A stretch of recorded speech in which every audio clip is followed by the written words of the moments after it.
दौलत शर्मा और आप देखना शुरू कर चुके हैं SPN 9 न्यूज। राष्ट्रीय शैक्षणिक अनुसंधान एवं परीक्षण परिषद की पुस्तकों में यानी NCERT में संशोधन किए जाने को लेकर हाई लेवल कमेटी की ओर से सिफारिशें की गई। इसमें स्कूली पाठ्य पुस्तकों में इंडिया की जगह भारत शब्द का इस्तेमाल करने का सुझाव दिया गया। इस पर विपक्ष के कई दलों नेताओं ने कड़ी आपत्ति जाहिर करते हुए भाजपा पर निशाना साधा है।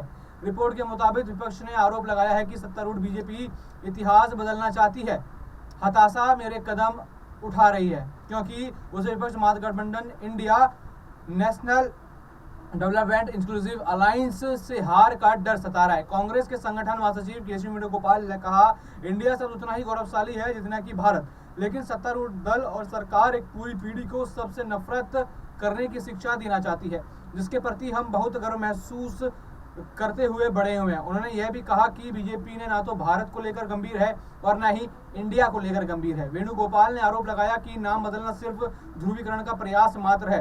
कांग्रेस की वरिष्ठ नेता अंबिका सोनी ने कहा, संविधान में लिखा है इंडिया जो भारत है, दोनों नाम एक है।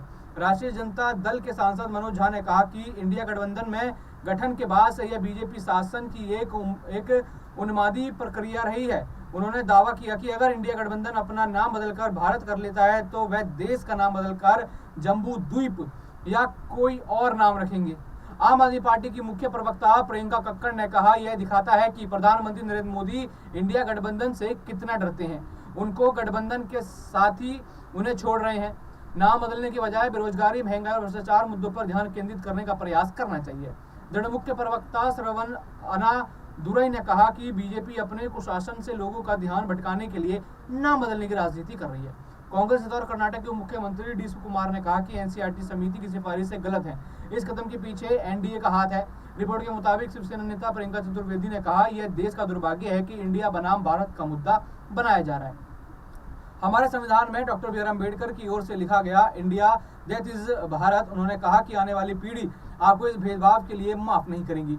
हमारे लिए इंडिया भी भारत और हिंदुस्तान है। तो यहाँ पर NCERT की किताबों के ऊपर देखा जाए तो राजनीति तेज हो गई और लगातार बीजेपी को यहाँ इंडिया अलायंस के दल घेरते हुए नजर आ रहे हैं। तो देखना होगा ये सिफारिश जो की गई है उसमें क्या देखने को मिलता है और क्या इसी तरीके से जो है इंडिया वर्सेस भारत का जो मुद्दा है लगातार चलता रहेगा। और भी ऐसी खबरें जानने के लिए देखते रहिए SPN 9 न्यूज। धन्यवाद।